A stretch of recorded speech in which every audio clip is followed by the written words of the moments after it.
అసలు తప్పనిసరి కుట్టించుకోవాలి, అది గుర్తుంచుకోండి. కుట్టించుకున్నారా? నాకు కుట్టించుకోండి.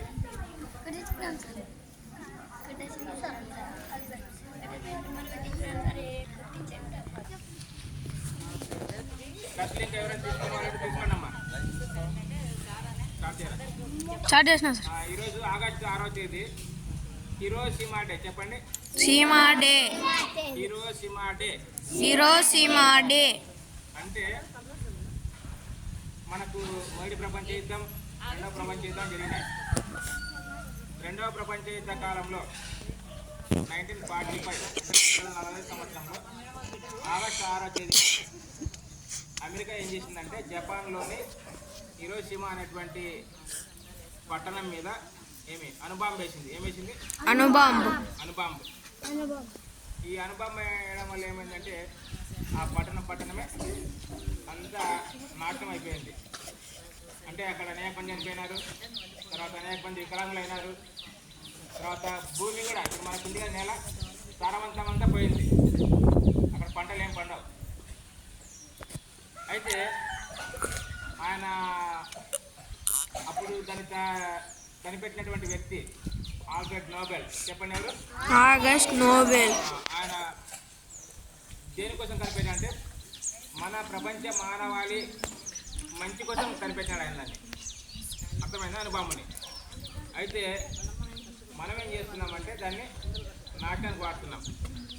అర్థమైందా? కాబట్టి దేన్నైనా కానీ ప్రతి వస్తువు మంచి కోసం వాడాలి. మనం దేనికోసం వాడాలి? మంచి కోసం వాడాలి. అర్థమైందా?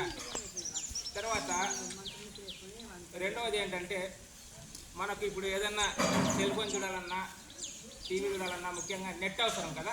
అవును సార్. నెట్ అవసరమా కదా? అవును సార్. కూడా చూస్తామా? లేదు సార్. యూట్యూబ్ కూడా చూడలేం కదా, వాట్సాప్ చూడలేము, ఏం చూడలేము. కాబట్టి ఈరోజు కూడా బెర్న్స్లీ అనేటువంటి వ్యక్తి ప్రపంచవ్యాప్తంగా చెప్పండి, ప్రపంచవ్యాప్తంగా తను ఏం చేయాలి? నెట్ని ప్రారంభించినాడు. ఆ ప్రపంచవ్యాప్తంగా ప్రారంభించినందుకే మనం ఈరోజు చూడగలుగుతున్నాం. ప్రపంచంలో ఎక్కడ జరిగేటువంటి విషయాలను కూడా చూడగలుగుతున్నాం, తెలుసుకోగలుగుతున్నాం. కనుక ఈ రెండు గుర్తుపెట్టుకోవాలి. ఆగస్టు 6 వచ్చేసి హిరోషిమా డే. తర్వాత రెండోది వచ్చేసి నెట్, వరల్డ్ వైడ్ నెట్ని ప్రారంభించినటువంటి రోజు ఈరోజు. అర్థమైందా? తర్వాత మనకు ఆగస్ట్ 15కి దసరా అందరూ గుర్తించుకోండి.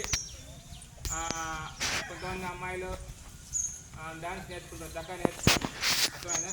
ఎందుకంటే గ్రామస్తులు అందరూ వస్తారు, అందరూ ఎదురుగా మనం వేస్తాం కాబట్టి చక్కగా నేర్చుకోండి. అబ్బాయిలు ఏమన్నా లాస్ట్ కొంతమంది స్కిప్ చేసినారు, అలా చేసే వాళ్ళంటూ కూడా నేర్చుకోండి. మీకు అన్ని గేమ్స్ కూడా పెట్టడం జరిగింది. ముఖ్యంగా మనకు అంతర్జాతీయ స్నేహితుల దినోత్సవం జరిగింది, అంటే మొన్న అయిపోయింది కదా, అది మీకు అందరూ తెలుసు. దాని మీద 6, 7, 8 పిల్లలు తప్పనిసరి ఎలక్ట్రీషియన్ కాంపిటీషన్ ఉంటుంది, ఎస్ఏ రైటింగ్ ఉంటుంది. స్కూల్ అయిపోయిన పిల్లలంతా వెళ్తారు కదా, వెళ్ళిన తర్వాత 6, 7, 8 ఉండాలి.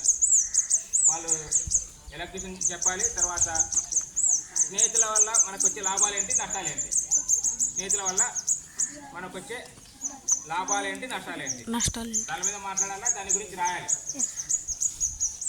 ఓకే, స్టాప్ చేయాలి. తర్వాత